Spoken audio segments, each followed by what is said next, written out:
जिस बाप ने अपनी भूख छुपा ली, बेटा उससे शर्मिंदा हो गया।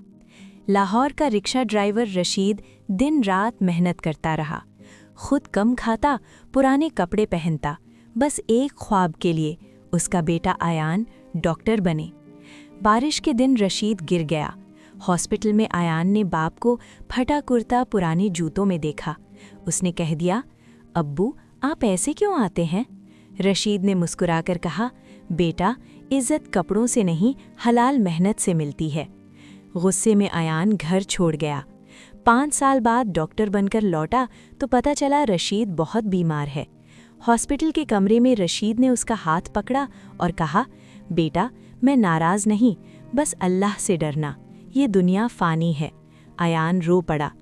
कुछ कुर्बानियाँ अल्फाजों में नहीं होती और कुछ माफ़ियाँ देर से मांगी जाती हैं। कहानी पसंद आई हो तो लाइक, शेयर, सब्सक्राइब करो।